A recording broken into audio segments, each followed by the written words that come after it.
What's going on, guys? Welcome back to the Hammer and Chisel Performance Podcast. I'm your host, John Heck. Now, as you may be noticing, a little bit of a change of scenery here. So if you've been following me on Instagram, I mentioned a few weeks back that I was upgrading the podcast.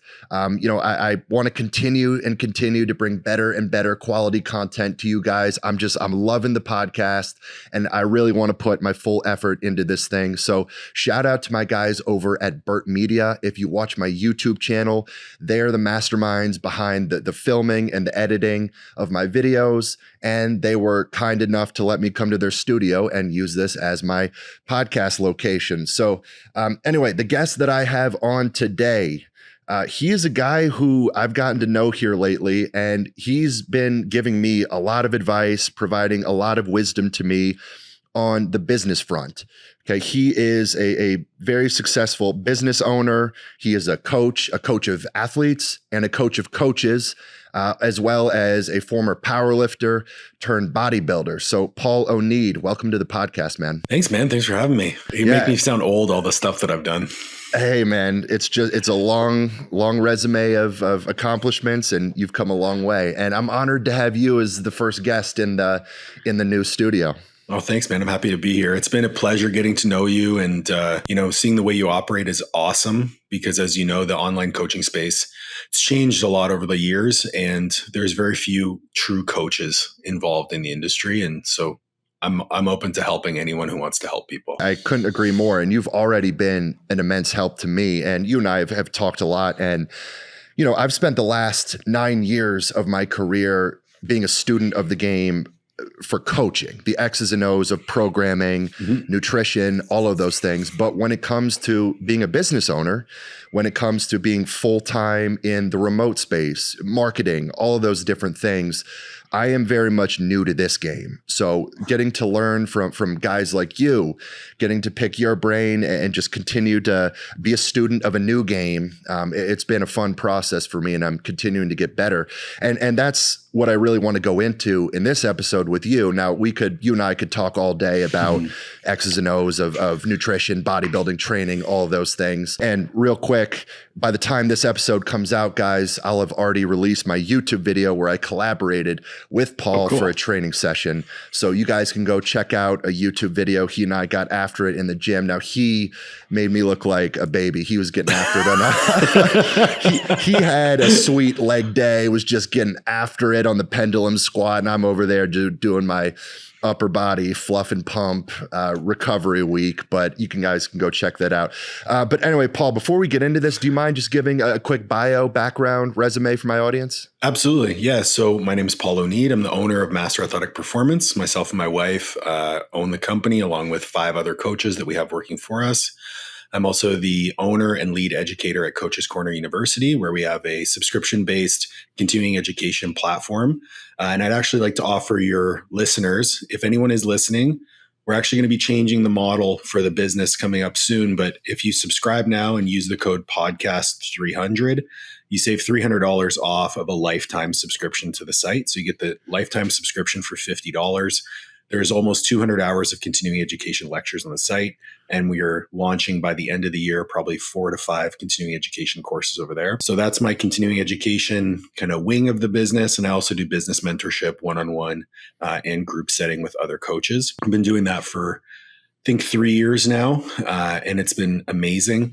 I had over 100 coaches go through the mentorship at this point, and it's honestly lit a new fire within me. My background as a coach, I have a master's degree in sports management from Robert Morris University. I have a master's degree in exercise science from the University of South Florida. I was a collegiate strength coach from 2009 to 2013. And then I was a collegiate strength coach up here in Canada. I moved back home because my brother had his first kid. So I was actually the first full-time head strength and conditioning coach in collegiate athletics in Canada from 2014 to 2015. Left and entered the private sector when I started Master Athletic Performance. I also worked as a disability rehab specialist for the Canadian subsidiary of John Hancock. So kind of went the total opposite direction, experienced a little bit of a burnout, well, a lot of bit of a burnout. Right. Went into, private sector and just really couldn't get away from coaching. So worked in the private sector as I built Master Athletic Performance, and then went full-time, full go into that 2021. But up until that point, like Master Athletic Performance was operating. I was a full-time coach, had 80 clients while still working full-time. And that was the genesis of the mentorship. It was, how can I show people how to run a very high-touch, high-quality business that generates revenue and leads for itself while working full-time so that you can leave the grind? And so a lot of the systems and processes that I implement to this day with myself and the mentees that I work with had its genesis while I was working full-time in a 40-hour-a-week job and wanted to coach as many people as I could. I have some experience myself with that, just as far as trying to get a business rolling while also just grinding away at a completely demanding job. I launched my coaching business as a side gig when I was a strength and conditioning coach in football. And you know how that is, just the time demand of that. But, I had this little side gig going in the background. I launched it in 2018. And for 7 years, it was a very successful little side gig that was kind of growing on its own in the background. Social media was growing. I was building a little bit of a base. And then when I ultimately made the decision to step away from football, I kind of had something established to walk into. But anyway, Paul, aside from being a coach, you walk the walk as well. You're what, 10 weeks out from a bodybuilding competition? Yeah, 10 weeks out from my second bodybuilding show. So I competed in powerlifting for 15 years. I did my first powerlifting meet in 2009. From there, progressed relatively quickly. In 2015, 2016, I believe, I was ranked in the top 10 all time in 2 different weight classes. I was the 6th person at 220 to ever squat over 800 pounds and competed at a very high level for a long time, but then had some knee injuries, had a hip issue that forced me to step away for a couple of years. And that's when I did my first bodybuilding show. Then I prepped for another powerlifting meet because I got healthy through that process and was like, okay, it's time to give this another shot. I was 20 pounds bigger, leaner, way stronger. I just had to put it together. Unfortunately, on my third attempt at like a tune-up meet, lost my balance with 750 and tore both my quads. But as we all do, I took it as an opportunity, learned as much as I could about the rehab process, learned as much as I could about, nutrition, peptides, to build on the knowledge I already had. And I ended up rehabbing faster than I think anyone thought I would. Right. I knew I would, but I don't think anyone realized it. So I did my first full range of motion, ass to ankles, loaded squat at 12 weeks. Oh, wow. So that was a quick recovery. Yeah, I squatted. Yeah, I did some Hatfield squats at 12 weeks with 135. Jeez. And okay. And that was a brutal injury you had too. You were showing me the scars from the surgery when we were training the other day. That's a hell of a recovery timeline. And I think you made a great point, which is an injury is an opportunity in a lot of ways, right? It's an opportunity to redirect focus elsewhere, add some additional tools to the toolbox, whether that's, hey, it's focusing on mobility, it's learning about recovery and rehab and using that knowledge that you can apply to your coaching, or it's an opportunity to redirect focus towards your nutrition. I think that's awesome. And real quick, Paul, I'm going to throw in a Zyn before we really get into what's your brand that you use again? I'm a Rogue guy. I really enjoy their flavors, but since moving, Velo is very popular. Their flavors are okay. Zyn I can't do. They hit me way too fast. Yeah, I used to be a Lucy guy. I don't know if you're familiar with Lucy, but I moved over to the Zyns. I weaned off of them. It took like a year off. And then I recently started again a few months ago, and I was able to resensitize. Now I can just use the 3 milligrams a few times a day and I feel great. Oh, that's pretty good. I'm like, I pretty much have one in all day. I stick with the 6. At this point I'm pretty hungry. Oh, so yeah. It does help to curb the appetite quite a bit and keep me mentally sharp. Or at least that's what I tell myself. No, the Zyns the nicotine is an absolutely crucial part of the diet. For sure. And so I just want to give a quick shout out to the podcast sponsors. So Troponin Supplements, I'm rocking their bodybuilding Power T jersey. And then, of course, using my favorite product of theirs, ATP. It's a little 300 milligram dose of caffeine, then a powerful nootropic. Just gives me a good burst of cognitive focus, energy, picks up my mood a little bit, gets my memory good and sharp so I can have good conversations with people that are smarter than me like you are. Oh, So stop. anyway, let's get into this thing. Sure, So, man. you've had experience in the team setting, and obviously now you've had experience in private coaching. What are some of the pros and cons that you see coaching in a team setting versus coaching in a private setting? And also pros and cons you see coaching in person versus online? So I'm going to approach this question a little bit differently. So I tend to shy away from anything that's like con or negative. And I try to focus as much as I can on the positive just from my own mindset, because I'm very much in opposition to what people are doing these days on social media and like the call out culture and things like that. I will say that there is not a day that goes by that I do not miss being on the floor with those young men and women. Yeah. There's something really special. I'm getting goosebumps talking about it. There's something really special about that 18 to 22-year-old age group and the impact that you can have on them.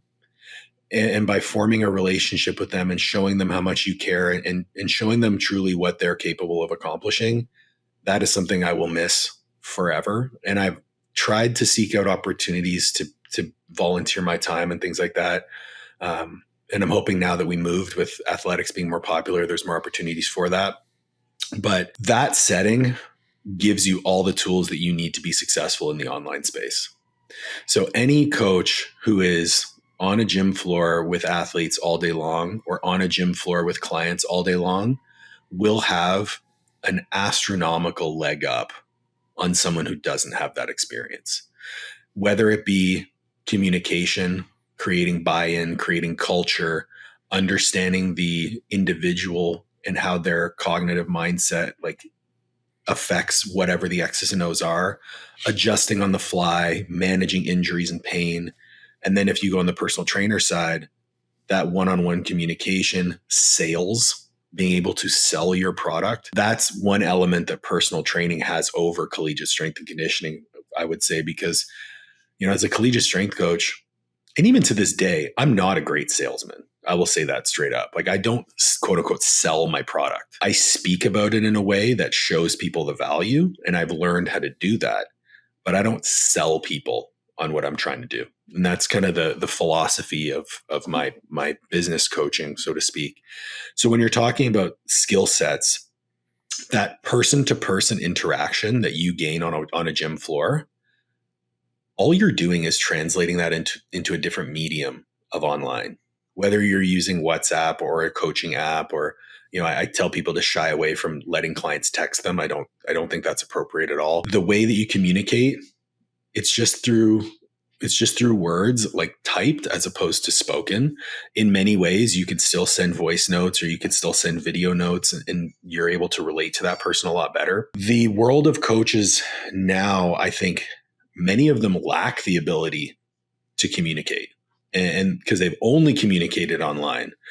Because, you mentioned before the podcast, you want to start about like, when did online coaching come like to the mainstream? Yeah. It was during COVID, right? People were at home. They couldn't access the gym. They still needed some guidance, and online coaching took off. The home gym culture took off. And to be fair, that's my business exploded during COVID, but I had the tools to communicate with people. Right. And I think, I don't know if it's chicken or the egg situation, but I think a big reason why the online space is so littered with, I have one space left for a client to start by the end of the month, or, right, sign up for my coaching, the prices are going to increase, and insert any, meme marketing strategy. It's because people can't keep clients. Their retention rates are terrible. The churn rates are super high, and they have to continue to focus on acquisition because they don't understand how to deal with people. That college strength coach or that personal trainer that's transitioned won't have those problems. Yeah, I think that's a great point. And I've talked about, when it comes to coaching, there's an art and there's a science. Yes, now, absolutely. The science of coaching, hey, that's the academic background, right? That's the X's and O's of programming, X's and O's of nutrition. And you can be incredibly gifted and smart in all of those areas. But if you don't have the art of coaching down, which is all the intangibles, the ability to communicate with your athletes, the ability to take the information you know, translate it in a way that the athlete or client understands and resonates with, generate buy-in, generate trust with that individual, create sort of a culture, create a relationship, your academic knowledge is useless. You might as well just go into academia and go to research, teach a class, whatever. People ask me all the time, like, hey, I want to be a strength coach. I want to get into coaching. What book should I read? And I always tell them, I'm like, listen, man, like, I'm not telling you don't read. Like, absolutely continue your education, learn as much as you can, but spend more time in front of human beings. Yeah. Like, spend more time in the gym, communicating with an athlete, communicating with an individual, honing in your coaching voice, like just your ability to communicate in general. Like, I think honestly, like podcasting, and I'm sure you probably noticed the same, has helped me just hone in communication ability, because not only are you speaking, but you're also listening, right? Yeah. So I think that communication piece is key. My favorite quote is, the physiology only matters as much as the psychology allows. Yeah. So it's, you have to have the key to that door, and the key to that door is your relationship with that individual. Because if you're, at the end of the day, like, we are asking people to endure stress. And in many of the instances, whether you're talking about dieting down to low body fat percentages, getting people as big, strong, and fast as possible, you are putting them in existential crisis positions. Right. Like at the core of it, that we are trying to kill them. So unless they trust you implicitly, they're not going to walk through that door. And not only that, they might not open the door, but they're certainly not going to fucking run through that door head first and into the room to fuck shit up, which ultimately that's what you want them to do. 100%. And I'll hit you with another quote as well from our mutual friend, Joe Ken. He would always say, the athletes don't care how much you know until they know how much you care. And I think that's totally true. And I always used to have this debate, and I'll get your opinion on it. When I was in the football setting, my background is more, I would say, in kind of the X's and O's of training and programming and all that stuff. I was always a nerd about that stuff. And I so badly wanted that knowledge to be the X factor that made a strength and conditioning program great. Like, I wanted it to be the program that was taking the team to another level and helping us win games and all those things. But as I got deeper into my career, I realized, I'm like, you know what?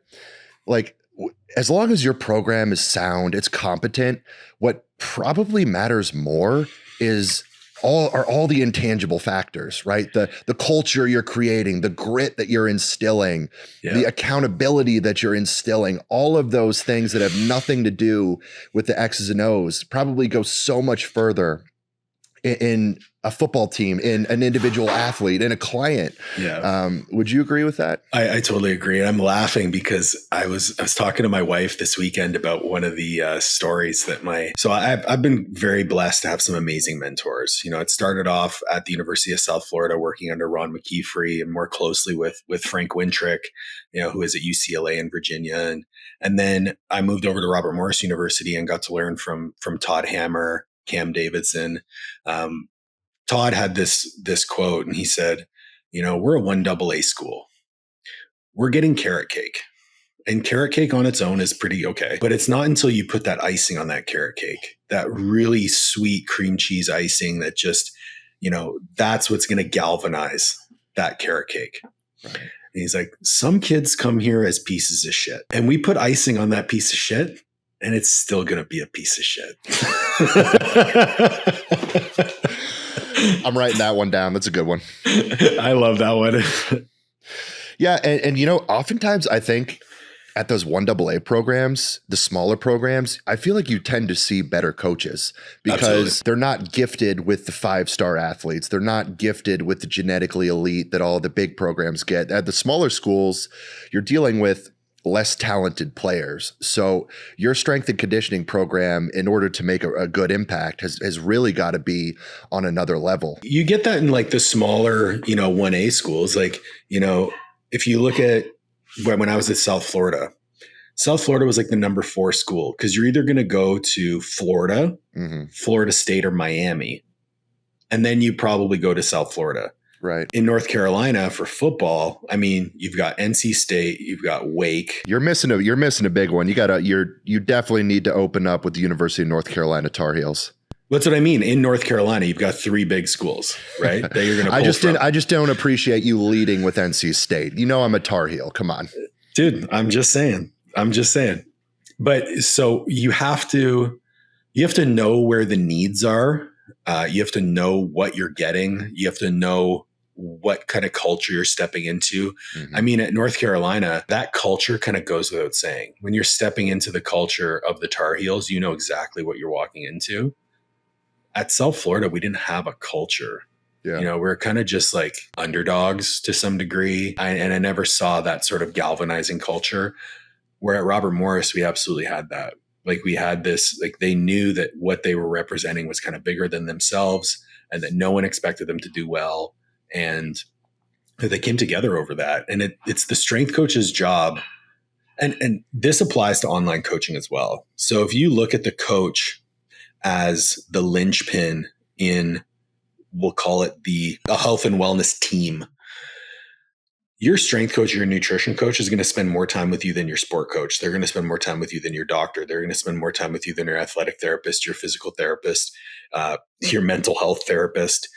We are everything at all times from everyone. And it's our job to take in all that information and serve you to the best of our abilities. That role is so pivotal and has so much responsibility within it.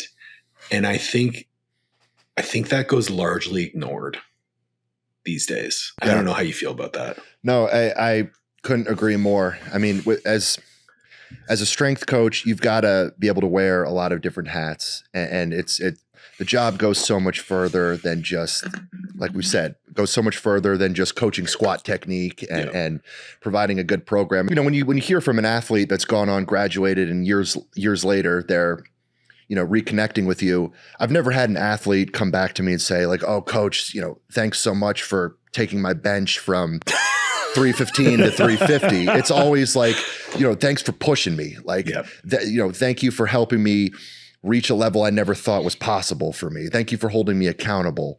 You know, thank you for just building that culture within the team that we had. So, but anyway, just getting more into the online side of things. That feeds well, man. That feeds well because that same ability that you have, if you translate that into the private sector, into building a business, serving people, that level of connection is what's going to allow you, number one, to get great results with that person because they're going to be bought in 100%. Number two, it's going to increase your retention. So they're going to stay with you for longer. And in many cases, you'll have clients that will never leave. I still have my first client. I still have mine as well, actually. Yeah. And that's a badge of honor that I'm going to wear for as long as I can. As long as Justin continues to work with me, I'm happy to work with him. We've been together through, you know, the birth of his son, a divorce, changes in careers, like all of these things. I have been the constant in this man's life and he'll never leave. So not only that, if someone values the relationship more, they're going to be more willing to increase their prices as you scale your business. They're going to be more willing to grant you some grace if ever you're going through hard times, right? Like that stuff goes unnoticed, I think, and people ignore it when it's the most important part of building a business. And I bet that guy, like your most loyal clients that have been with you for years are some of your most valuable marketing assets. I mean, because they're probably spreading the good word about you. So my guy, Mike Codewise, if you're listening to this, shout out to you. He was my first client back in 2017. And he's actually the guy who connected me here with Burt Media.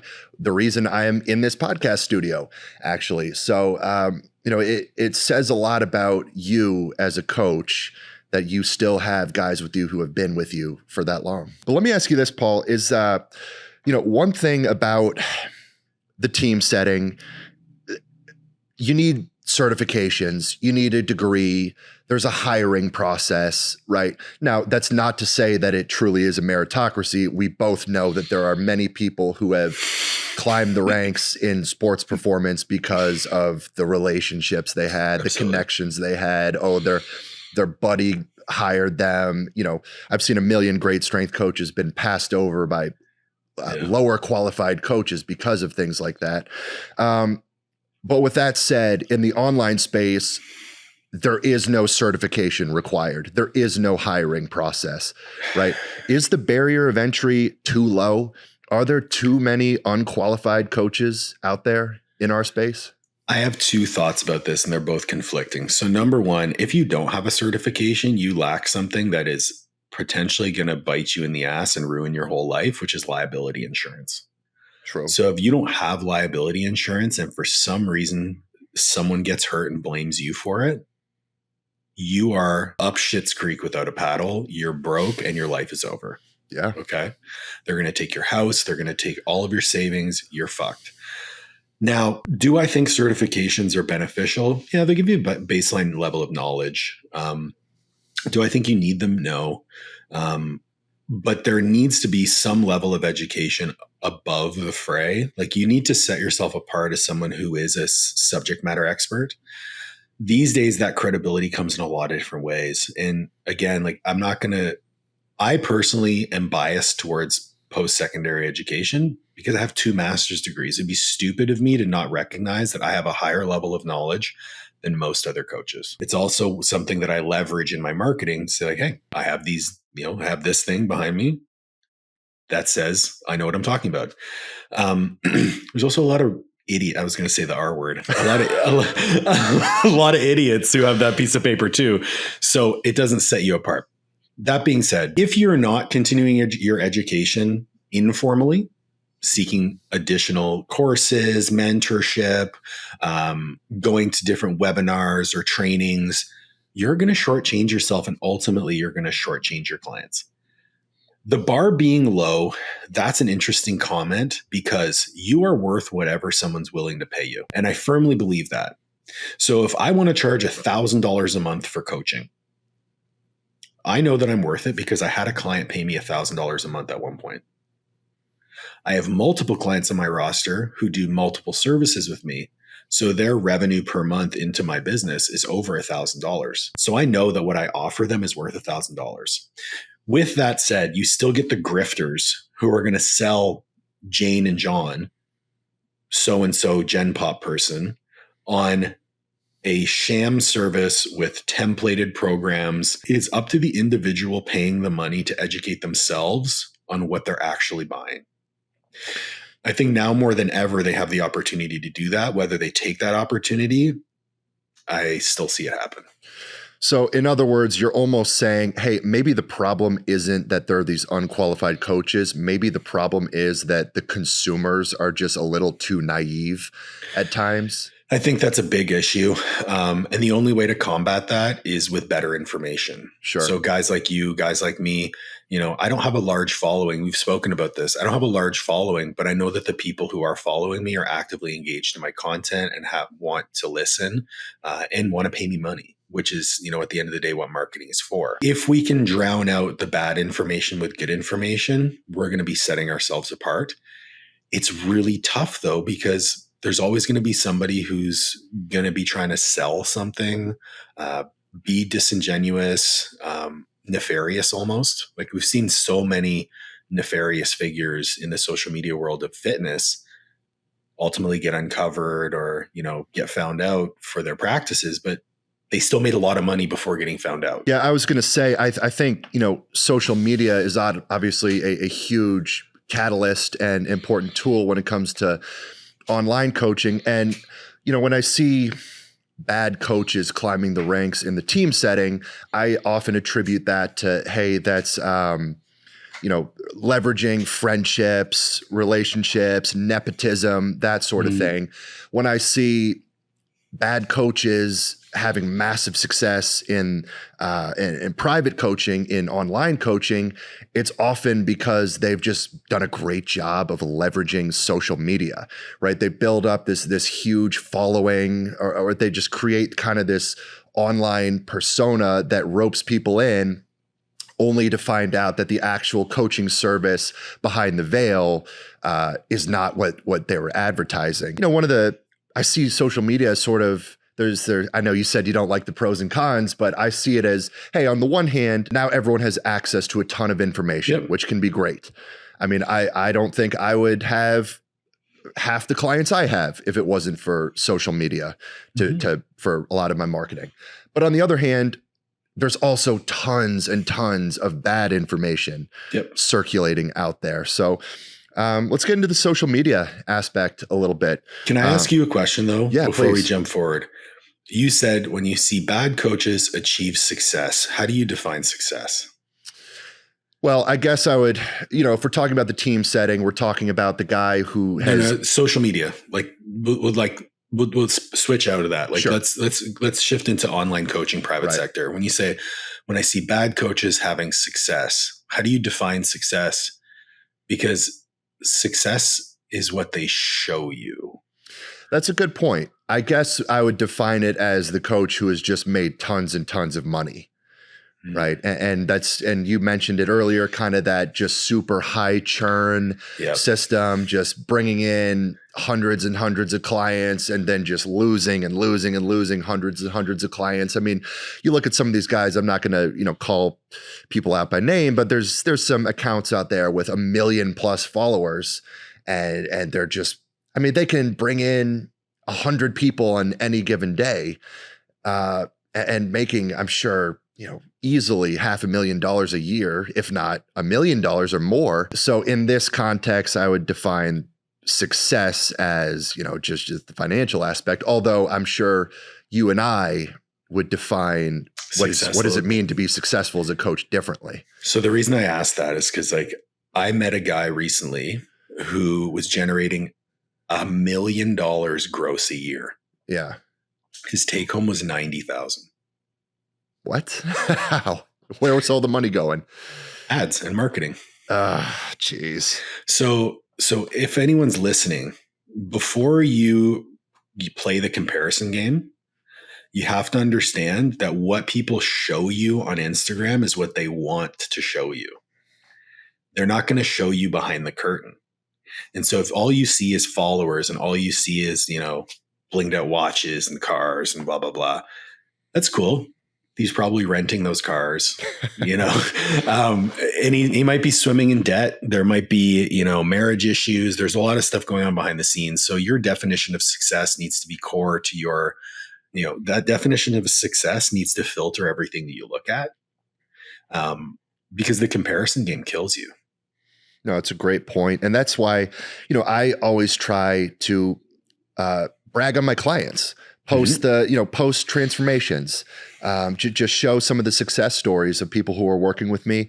And then also just occasionally giving a little bit of insight into my own life. Hey, I'm married to a wonderful woman. I'm the father of a 5-month-old baby. And I'm just a regular dude with a regular life. And I think people connect with that versus, like you said, just kind of seeing the guy who's portraying this superstar lifestyle. Yeah, I mean, that's cool and everything, but who can really relate to that? Well, it's cool till you go home alone. Yeah, exactly. And you have nothing in your life.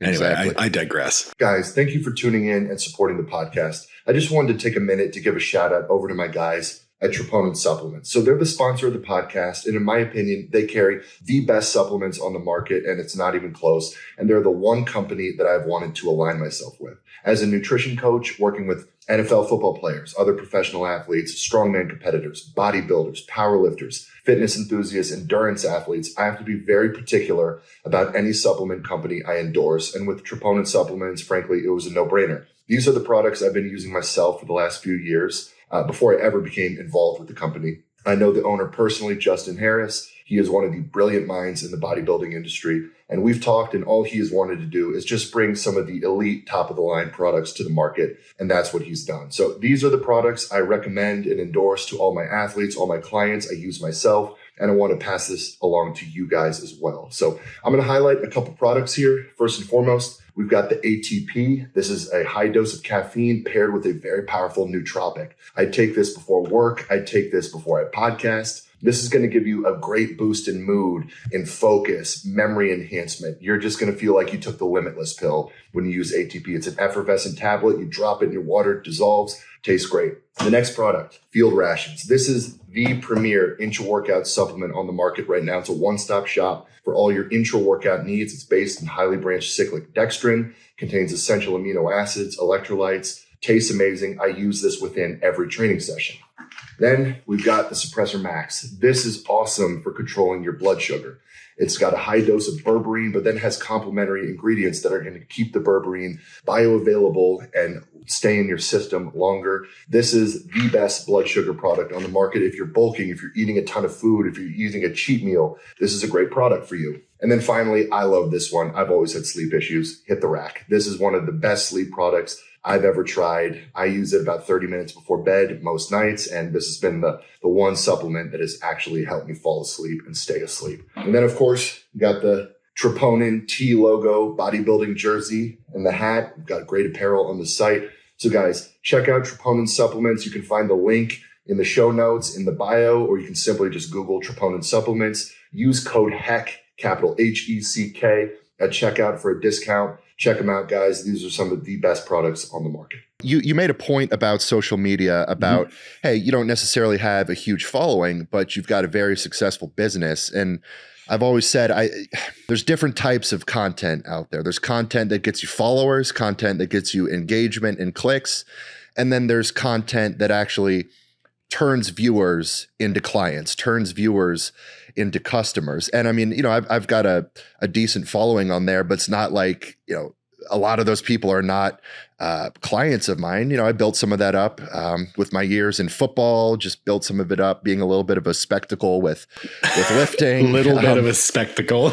I have to admit the gay community seems to like me a lot, which I'm honored. I'm happily married, but no, they've definitely amassed some of my following when I put out physique photos. But my point just being that a lot of those followers who come along, that doesn't mean that you're pulling in additional business. I think it's much better to have a small base of people who love you as opposed to a big base of people who are just aware of you. There's this concept in marketing called raving fans.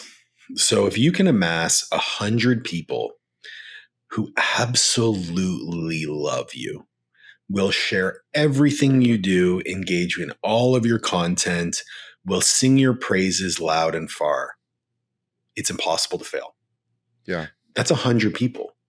So it stands to reason that if you have 70,000+ followers like yourself, it's going to be a lot easier to amass those 100 people. Sure. Because there's just more to pull from. And so that's why I understand the marketing argument that, yeah, you need to have some content that gets eyes on you and is shareable, is, algorithm catching for sure. But at the core of it, I have 9,500 followers. I have 100 raving fans. I have probably more than that, which is why our business is able to do what it does. Is it harder for me to have gotten those? Probably. But if you're more directed in your approach, you don't necessarily have to amass the total number of followers. I would equate it to like whether you're shooting with a sniper rifle versus whether you're spraying with a shotgun. You like how I built in like a gun analogy here? I know, dude, you're all in on the guns these days. I love it.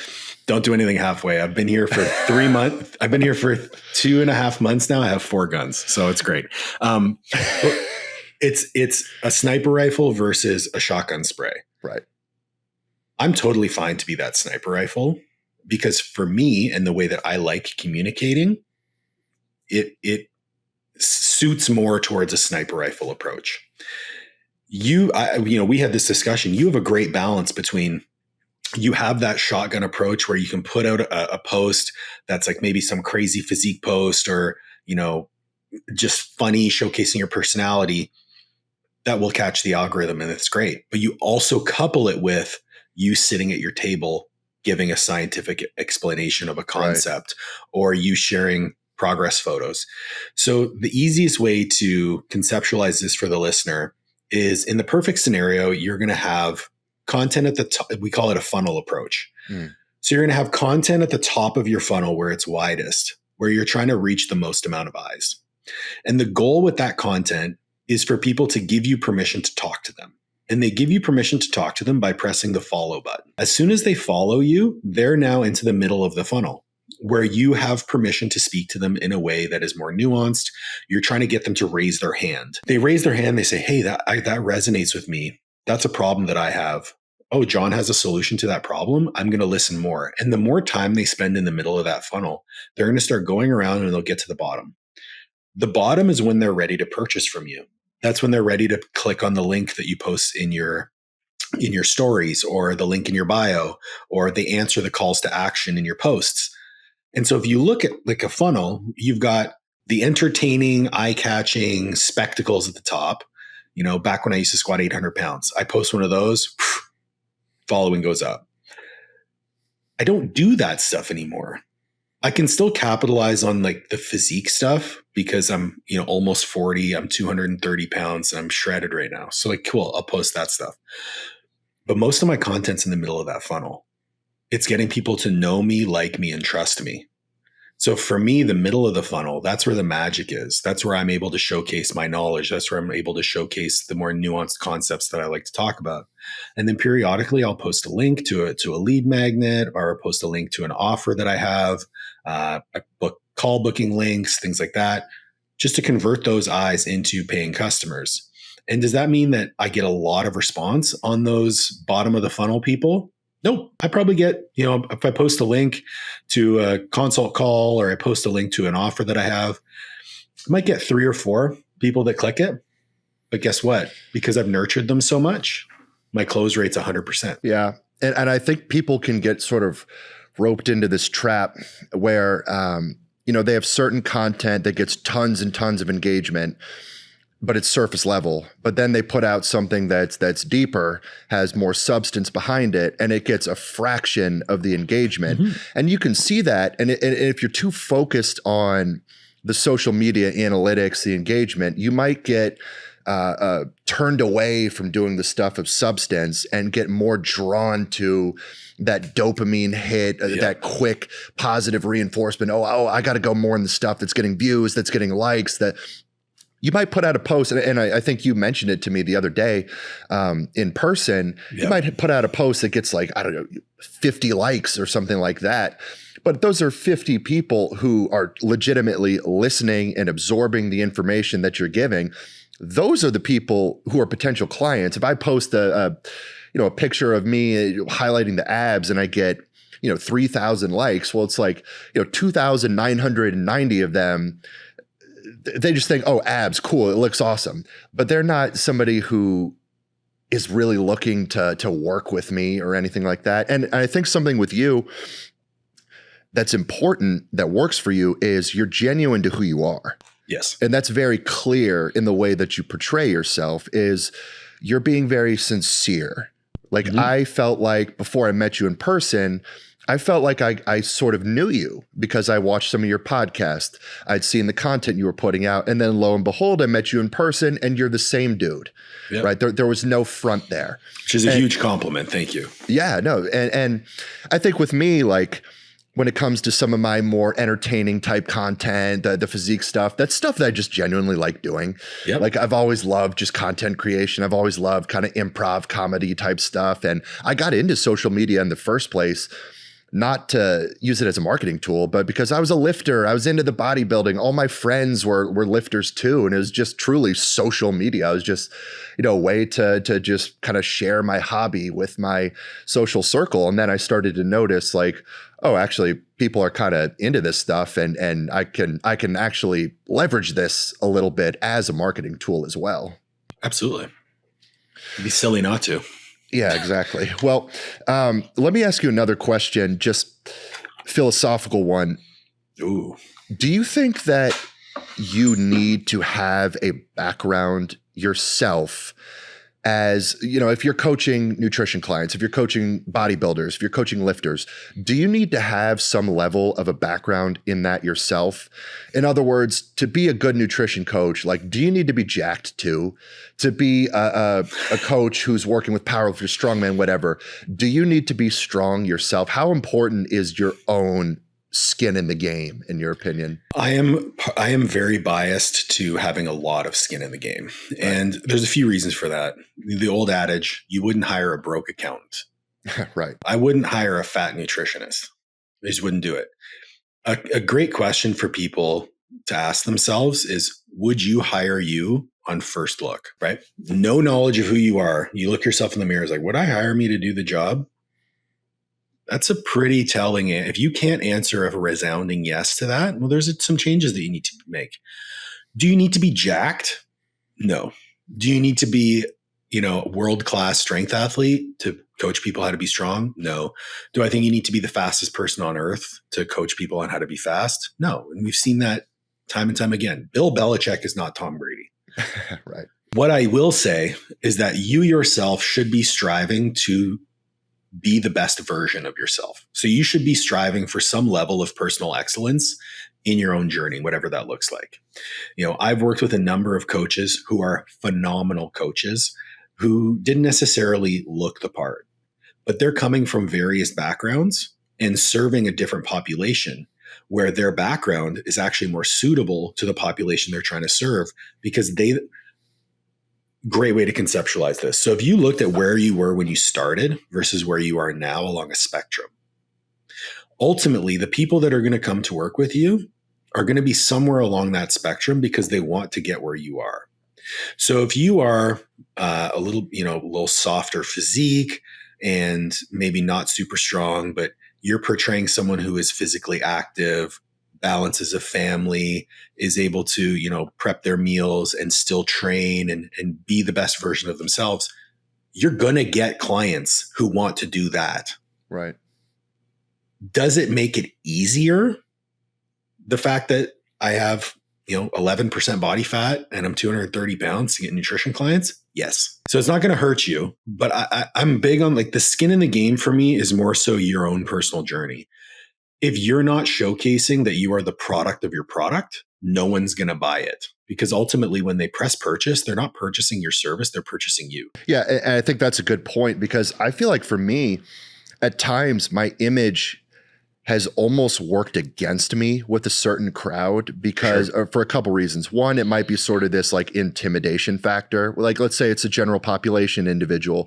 They see the huge tatted up guy, lifting big weights and all that. And it can sort of seem a little bit intimidating, like that maybe that's not an approachable person. Or on the flip side, like in my strength and conditioning career in football, I kind of had to fight against this stigma of, oh, he's the big dumb meathead former athlete, right? So I think, showcasing your knowledge has got to be a piece of this, like showing that, hey, you're a human being, you're a relatable human being, you've got the intelligence to back this all up. Like it's not just enough to visually portray this image. And I found that it could potentially work against you if you're not coupling it with a showcase of the knowledge of the actual human behind all that. You said something interesting when we were hanging out. You said you stay in your lane, which I thought was a really nuanced.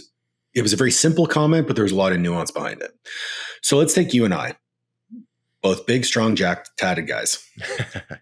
If we started all of a sudden talking to postmenopausal women about their problems, do you think that would resonate very well? Unfortunately, no. No. Now, I don't want to serve that population. Exactly. But at the end of the day, you have to know where your lane is. And I would suggest staying within it. If you are going to go into a lane where overtly you don't match, you're going to have to bias experience, education, X's and O's knowledge to help overcome. So again, it's rather than pros and cons, it's just opportunities to lean into one area or lean into another area, understanding that there's no best scenario. There's only trade-offs. So if you aren't super jacked, you're going to have to be super smart. If you're not super strong, you'll probably have to be super tactical, right? So there has to be a trade-off inherently involved in that. And be honest with yourself. For God's sakes, be honest. Yeah, no, that's big. Do you think it's important to sort of early on identify in a niche and sort of just really hone in on this niche? Do you think people maybe get a little too broad with the audience they're attempting to speak to? This is one where I go back and forth. Yeah. The marketing in me, like the marketing specialist, says, yes, you absolutely need to niche down, because niching down is where you're going to get the most like targeted engagement. And by targeted engagement, I more so mean like meaningful conversations that lead to sales. But as you're starting out, you shouldn't be turning people away. You want to work with as many people from as many walks of life and as many situations as possible so that you can learn where your skill set fits best. You'll also learn where your strengths and weaknesses are. And you'll also learn what types of people that you like to work with. And, working in a college setting, we worked with everybody along the spectrum. Yeah, they were really young, so you missed the demographic piece, but you got rich, you got poor, you got smart, you got dumb, you got black, you got white, everything along the spectrum. So I knew who I resonated with best even before I started in the online world. But that population will also change as you change. So when I was competing at a high level in powerlifting, my entire roster is powerlifters. Right. Then when I started competing in bodybuilding, I started getting more bodybuilders. Now that I am more so Jack business owner, most of my clients are C-suite executives, doctors, lawyers who want to be jacked and train hard. So that niche might start somewhere, and don't be afraid to switch that as you grow, and it will evolve. The one thing I will say about niching down is, even if you don't niche down to a specific target market, you need to have a very, very, very good idea of who you're trying to talk to. And that doesn't need to be demographic. That doesn't need to be like geographic, because we're in the online space. I would more so relate that to the psychographic aspect. So like, what sort of psychology do you want to coach? If you're trying to coach very type A, detail-oriented individuals, I'm going to use you as a case study, okay? Sure. So I know you to be very detail-oriented. I know you to be very much a student of the game. I don't think you would relate well to a client who is very aloof. Yeah. So when you're presenting information, you're speaking to problems that most people have in nutrition, but you're doing so in a way that is relating to somebody who is more detail-oriented. So if someone who isn't interested in the X's and O's wants to hire a nutrition coach, they're probably not going to hire you. So you're niching down simply by the way in which you present information. And the best way that I could give advice to people in this is talk to you 5 years ago. I like that. That's an interesting point, because, something with my own business is that I've kind of almost worried about at times is I'm pretty broad and pretty diverse. And that speaks to my own background, which is pretty broad and diverse, in that I competed in powerlifting, competed in strongman. I was a Division I football player, spent time as a strength coach in football. I love the bodybuilding lifestyle. I like working with general population. And like with my podcast, I bring people on from all over. Like, I thought about, should I just make this like a strongman podcast and be very niche and speak to an audience? But I'm like, you know what? That's not really me. I'm not just a strongman guy or a powerlifting guy. I like it all. So I want to speak to everyone. But I think you make an interesting point that I didn't really think of, which, okay, maybe I'm speaking to a ton of different realms of the fitness industry, but maybe there's sort of a common denominator in the psychology, right? In the type of person, whether they're a bodybuilder, whether they're Gen Pop, there's probably this common thread of just mindset psychology that resonates with me. So that's a really interesting point. I like that. We put a lot of effort into that in our business, because we have 7 coaches, including myself and my wife. Each one of us has a different expertise. Like we've got Francesco, who's amazing with general population. We've got Carly, who's a physiotherapist. We've got Nat, who's former British Special Forces. We've got Amber, who is an NPC level wellness competitor. We've got Jaden, who is an IFBB 212 pro and a professional powerlifter.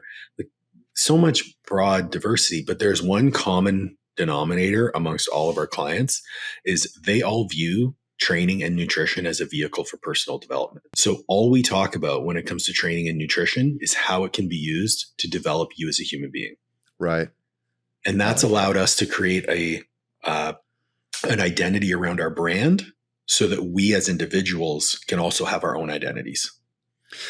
Have you found it difficult to bring on coaches under you? Just worrying about, like, there's a part of me that worries, like, you know, when I worked in football, I was a part of a staff and I loved the staff and I loved the fact that we all brought different skill sets to the table. But I don't know, there's something about the online space where it's such like kind of this personal brand where I'm like, hey, there might be some really awesome qualified coaches, but there's always this hesitation in me, like, but they're not me. Like they're not, are they my brand? Like, even if they're good coaches, I have this concern about delegating with coaches under me. As you should. As you should. How has that been for you? It's been hard. We've gone through some growing pains. We've onboarded 2 coaches in the past who we've had to let go for different reasons. There's a few qualifiers that need to be met in order to work with us because we are under an umbrella of Master Athletic Performance. Mm-hmm. So for that to exist, you can't want to have your own brand. So if someone was to go work for Hammer and Chisel, you're not going to want them to be like, you know, Booty Coach 207 and Booty Coach is everything that they do. Right. Or even, you know, I mean, a less hyperbolic example would be if someone had a personal brand and then they wanted to come work for you as well, there'd be competing interests there. So the coaches that want to work with us, they don't want to do the marketing. They don't want to do the personal branding. They just want to coach people. And they rely on us to do all the infrastructure in the back end, payment collection, orchestrate their Zoom accounts, their Canva, all that stuff. And we facilitate their ability to run their business. And we also generate leads for them. So for them, we incentivize if they want to generate their own leads, but we also provide them leads as well so that they can grow their rosters. And that's how they exist. We operate as a team. If for whatever reason this happened with one of our coaches, he's like, I kind of want to branch off and do my own thing. I was like, cool. I wish you good luck. I hope I taught you something. See you later. Seeing it from the eyes of those coaches, the coach that's working under a head coach, working under the umbrella, you know, do you recommend that coaches do that? In one sense, I can see, hey, it's a good way to gain some momentum, to get some experience, get a start. But on the other hand, you could see it as, is there some growth that you should go through on your own, right? You know, by working under this umbrella where there's this big infrastructure provided for you, are you sort of leaving yourself unequipped to do it on your own versus the guy who kind of starts off from scratch, builds this thing up on his own, has to learn the marketing, has to create his own brand and image? Like for me personally, in the private sector, I'm sort of glad that I never, you know, took an opportunity to work under another coach because I've had this opportunity now to kind of venture on my own path, learn a lot of hard lessons along the way that have benefited for me. And I've just really added a ton of tools to my toolbox along the way. But then on the other hand, like as a strength and conditioning coach, I was an assistant, right? I was working under a head coach. I was working collaboratively with the team and I love that. And I can attribute so much that I've learned to doing that. So what would your thoughts be on that? John, this is very similar to the conversation we had in person, whereas you are not your clients. That was the crux of our discussion. We were talking about buy-in. Not every person wants to run a business. That's true. Not every person wants infinite growth opportunities. And in that, not every person wants the risk associated with infinite growth opportunities. Yeah.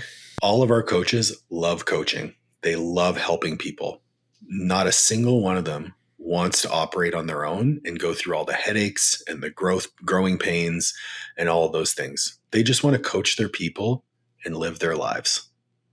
And that's totally okay with me. That's a spot on point. And I can relate to that because when I was a young assistant in football, I just got to coach. Yep. I didn't have to worry about going and having that meeting with the head football coach. I didn't have to worry about all the behind the scenes politics, all of the headaches that came with being the head guy. I got to just go on the weight room floor, coach my ass off, have a whistle in my hand, talk programming with the staff.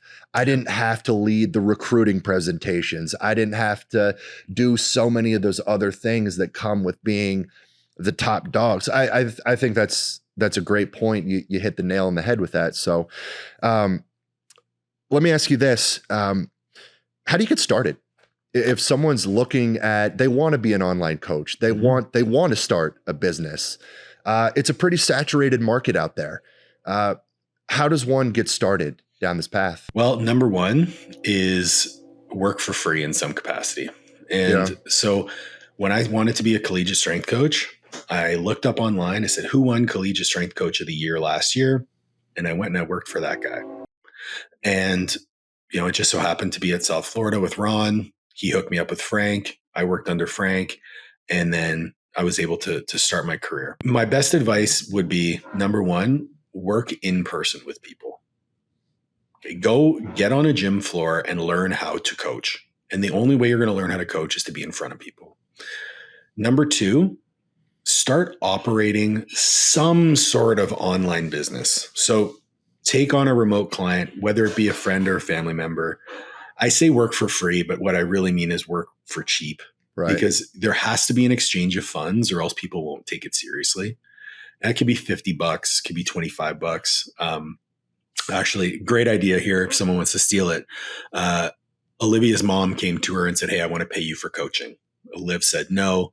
And they agreed on 6 months at $100 a month. But if her mom checked in every single week, Liv gave her the $600 back after 6 months. So at least there was buy-in and there was incentive to participate. So that's an idea that someone can steal. But you need to get in front of somebody. You need to get experience. You need to get reps. Now, what I wouldn't start doing is advertising like crazy, trying to get this massive roster, because ultimately you have no fucking clue how to coach people and you'd be doing them a disservice. Then you have to think about, okay, what model of coaching do I want? Like, do I want a high touch model? Do I want to write programs? Do I want to review videos? And now you're getting into the weeds. But ultimately you need to start with, I'm going to try to coach this person. The third thing I would do, so we talked in-person coaching, we talked taking on some online clients. Hire a fucking coach. Just hire a coach to coach you. You will learn what it means to be coachable. And number two, you get to steal their processes. Yeah. I've worked with a number of coaches over the years, very highly regarded, notable coaches. And I've taken little bits from each one of them. And I've integrated into my own coaching practice. Most of that was systems oriented because the X's and O's I had taken care of already. But I've learned different things from different people's systems, and I've kind of integrated and iterated over the years into what it is now. And I've also learned a lot on my own. But that will expedite your progress like crazy. So work in person, work for cheap, and then hire a coach. I think that's spot on. And I credit so much of my knowledge to working with coaches myself. And when I was working in football, I was, of course, learning from all the colleagues I got to work with, the people I worked under. But I had my side business operating in the background where I was doing a lot of nutrition coaching.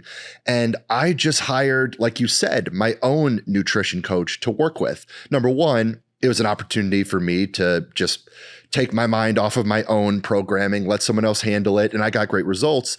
But like I worked with guys like Justin Harris, I worked with Matt Jansen, I worked with a handful of bodybuilding coaches because I wanted to learn the ins and outs of nutrition coaching, go through it myself, observe, okay, how are they doing this? What's their process? Not, like you said, not just the diet itself, but how do they interact with me as a client, observing their systems. And then you take things that you liked, you discard the things that you don't, and you take all this input from all these different experiences that you've had, and then you start to formulate your own philosophy. So I think that's spot on. With that said, like I mentioned at the beginning of the podcast, I spent the last almost decade being a student of the game for being a coach. Communication, programming, nutrition, culture setting, all that. But then, okay, launch the business full time. And then it's like, oh shit, I got to form an LLC.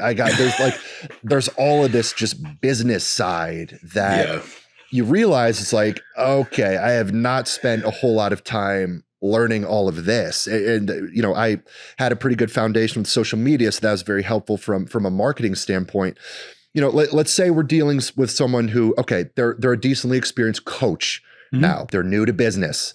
What are some of the skills that a good coach needs to start honing in on as an entrepreneur, as a business owner? What are some of the considerations early on, purely from a business standpoint? So a lot of the same principles that allowed you to be successful as a coach are going to translate almost directly into business.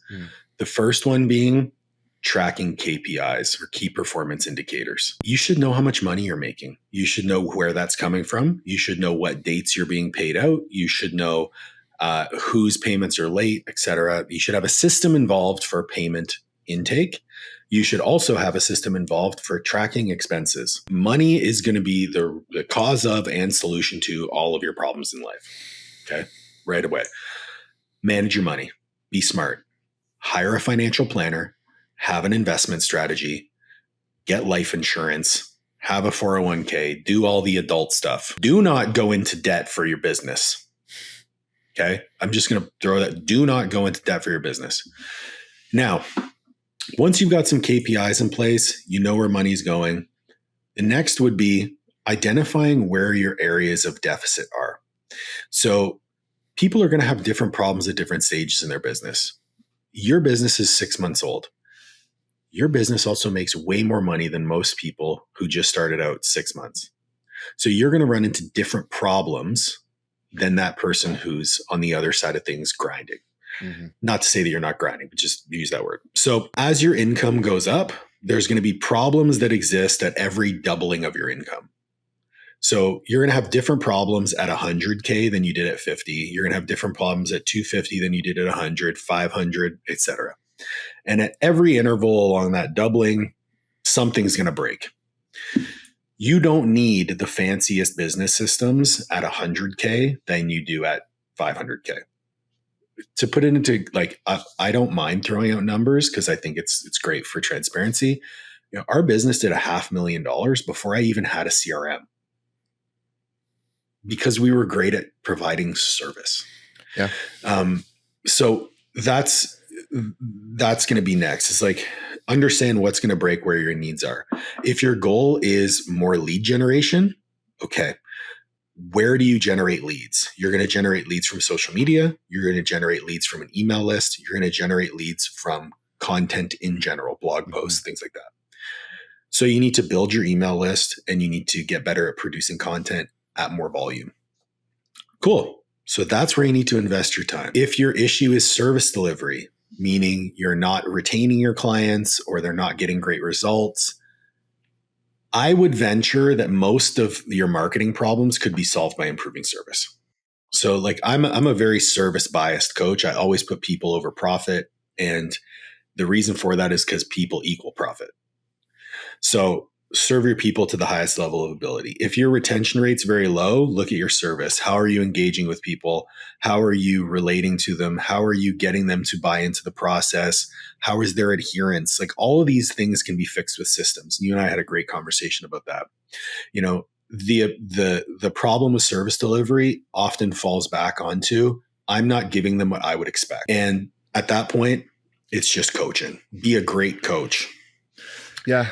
The third one is a little bit tougher to solve, and that's scale. So once you've got, your ability to generate leads at a somewhat reliable rate, you're providing a phenomenal level of service and people are staying and they're talking about you, so you're getting a lot of referrals, you're probably going to be growing. If you want to expedite that growth, that third level is going to be building out an offer stack that allows you to scale. An offer stack is essentially the tiered system of service offerings that you have. The top of that service offering, that's going to be your Ferrari service offering, typically for an online coach, is going to be training and nutrition coupled together. Under that, you're going to have single service, so training or nutrition. Under that, you'll probably have some sort of stock program or group or like stock program option. Right. And then that third tier of service is going to be some group offering. The goal with that is that no matter who hops on a sales call with you, you can sell them something. Yeah. And then you can upsell and downsell them through that offer stack based on where they are in their life. The goal of which is to never lose a client. You just downsell them. And then it's much easier to sell someone something who's already bought in than it is to get a new client. No, I think that's a good point. Like for myself, I offer training and nutrition full package. That's kind of the top. Below that, I've got the nutrition only or training only. And then below that, you might go into something like, hey, a one-off consultation call. And then I've got, Team Hammer and Chisel, which is my training community on Train Heroic, where it's a $28 a month membership service where I'm providing weekly programming for a team. I'm on the message board daily answering some questions. But it's good quality programming, but it's not a true in-depth one-on-one situation, of course. So I've had people who, clients of mine who they're like, hey, you're doing a great job for me with diet. I can't afford to do the training also. And I say, hey, well, check out my Team Hammer and Chisel. It's just $28 a month. It's not going to be quite as in-depth as our relationship is from a nutrition standpoint, but at least you'll have some good, consistent programming coming in, and we can work that into your nutrition coaching. And that works a lot of the time. But I think a great point that you made is like, you can get caught up in all the weeds on the nuances of the business. At the end of the day, are you providing a good service? Like when I look at training, it's like people are so caught up in optimal exercise selection and perfect volume prescriptions. It's like, dude, are you training hard? Like at the end of the day, it just comes back to like, are you working hard? And like with coaching, like you said, it comes back to, are you providing a good business? Are you providing a good service? Yeah. Are you doing a good job for your people?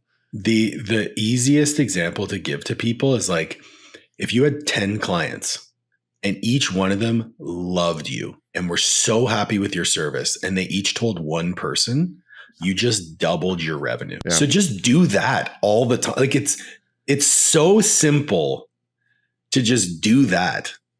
It solves all your problems.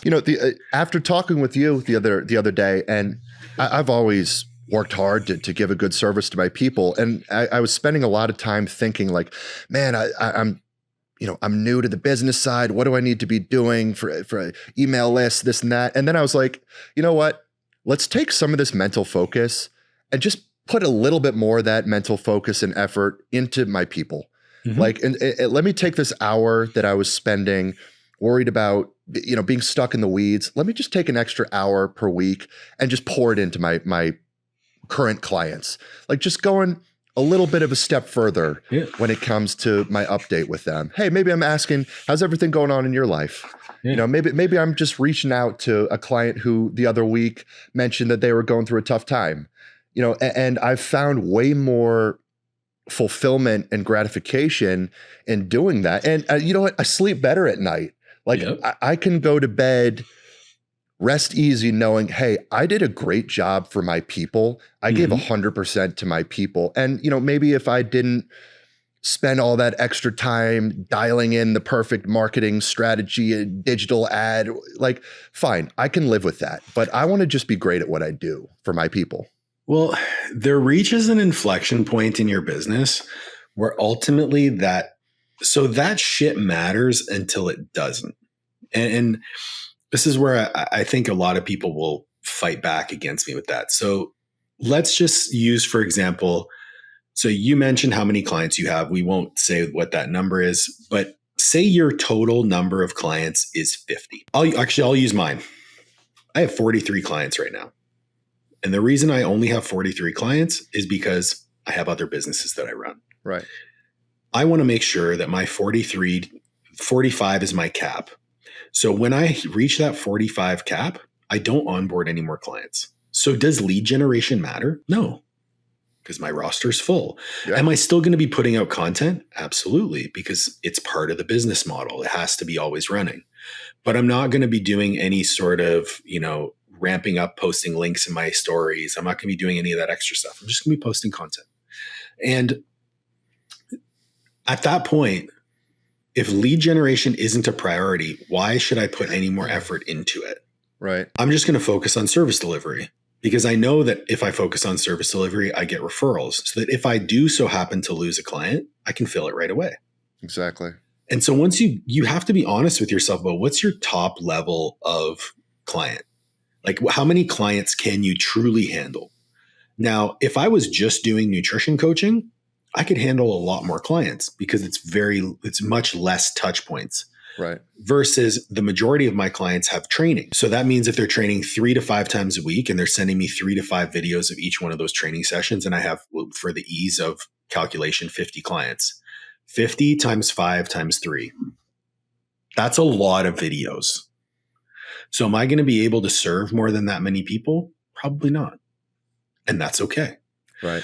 So if that's my top level, of client acquisition that I can have, serve them to the best of my abilities. And the only way to scale from there is to have a different offering that requires less of your time, hence group programming, or scale your prices. Yeah. No, it's all great. Yeah. So that's the way that you kind of have to look at it. And I happen to notice you've got 43 clients and 45 slots. Is that you've got 2 spots open? Is that right? I've got 2 spots open for the month of June. Register before July because my prices are going up. I saw you sneaking that in there, Paul. No, I'm fuck, man. All right. Well, I just got one more question for you, and then I'm going to let you go and wrap this thing up. But what are some of the mistakes that you made along the way? What are some common mistakes? And we've probably kind of covered some of this, but what are some common mistakes you see with people who are getting into this? And you can use yourself as an example. Listen, I'll be the first to say that I have made a lot of mistakes. And I think my personality is such that if you were to tell me this is the perfect way to do something, go do it, I probably wouldn't do it. I would make my own mistakes anyway. It's just how I've been. It's probably the reason I blew my quads off. So the reality, for me, one of the biggest mistakes I made early on was not being honest with how much work I could actually do. Yeah. I tend to take on more, to bite off more than I can chew. And I tend to do it really quickly. So I'll say yes, yes, yes, yes, yes, to the point where I'm overwhelmed with work. And that's fantastic because there needs to be seasons of your business where you say yes all the time. You're probably in a season right now where you're saying yes a lot. But as your child grows and there's more of an opportunity to connect with them, you're probably going to find yourself saying no a lot more often. Yeah. So for me, the lesson there is learn when to say yes, when to say no. The next is priorities. So one of the exercises I do with my mentorship is I ask people to assign their top 5 priorities in order. The caveat here is that anything below cannot supersede anything above. So if I put my training below my wife, that means that I can't choose anything related to training that would take away from my ability to be with my wife. So my priorities were, if I can remember off the top of my head, myself, my wife, my family, my training and nutrition, and then my business. So for me, my business is 5th. So that means anything above business, meaning family, my wife, myself, and my training and nutrition, that always has to come first. And if you truly take the time to have an inventory about that, you'll realize how simple your decision-making process will become. Yeah. And I know people are going to harp on me because I put myself before my wife, but I can't be there for my wife if I'm not there for myself. Yeah, that's exactly what I was thinking. You should be the top priority in your own life. I'm just going to say that. And I expect her to put herself first too. In the past, I have put business above a lot of my priorities. And it's without question been the most unfulfilling aspect of my entire existence. And I will never do it again. And I'm sure paradoxically, by putting the business above everything else, ultimately it circles back around to negatively impact the business because things aren't good at home. You're not taking care of yourself. You're not taking care of your wife. Your quality of life starts diminishing. Your own happiness starts diminishing. And you start sensing that resentment towards your clients. Probably you're not putting in the same passion into the business. So I totally agree. When you're taking care of yourself and you're at your best, that allows you to be the best husband. When you're taking care of yourself physically, you're loving what you're doing in the weight room and nutrition. That just, you've got the skin in the game. That drives your passion to coach others to do the exact same. And when everything in your house is squared away, then you can really pour into your business with passion and vigor and be happy about it. And I'll throw this out because this is something that's relatively a new concept to me, being in the South. If you ask people about their priorities, most down here will put God number one. God, country, wife. So if in my list of priorities, if I put God number one, business isn't even top 5. Think about that. Yeah, that's a good point. And I think a lot of people would, benefit from a little bit of, very deep prioritization. And then the last one I will say is a paralysis by analysis is probably like outside of the theoretical stuff. I overanalyze things way too much. I live in my head. My therapist makes a lot of money off of me every year. Do the thing. Yeah. Just send it. If you're worried about it, just send it. Because if you let it sit in your head, you're never going to get the feedback. And if you don't get the feedback, you can't make changes. It's a very well understood concept in software development. It's called agile software development, meaning you launch, iterate, launch, iterate, launch, iterate. You use the feedback to iterate for the next launch. The other aspect of project management is called waterfall project management, where everything builds up and then you launch it. But the problem is if you invest all of your time and energy into planning the thing, you may launch a product that no one wants. So when it comes to content generation, when it comes to, making a service delivery change, send it, go try it. Pick a couple clients that you want to change their service delivery a little bit, try it, get their feedback, ask for their feedback, and then just keep iterating on it until it's something that you feel is complete, then roll it out to everybody. I love that. Send it. Send it. No, I couldn't agree more. And Paul, I think you've helped me out a lot. You've provided a lot of wisdom and insight for me, and I'm going to continue to bounce ideas off you, use you as a resource. And just thank you for what you've done for me and what you do for your clients. And you're one of the good ones in our space, in the coaching world. So it's always just refreshing to see guys like you out there killing it. So appreciate it, man. Anyway, man, well, we'll wrap this up. Where can people find you at?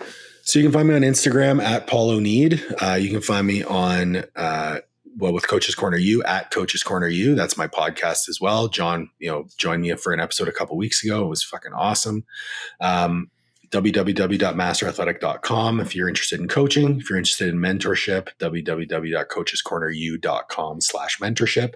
And, just send me a DM, ask me questions. I'm more than happy to give away my best stuff for free. Because if I give away my best stuff for free, you're probably going to want the better stuff. Exactly.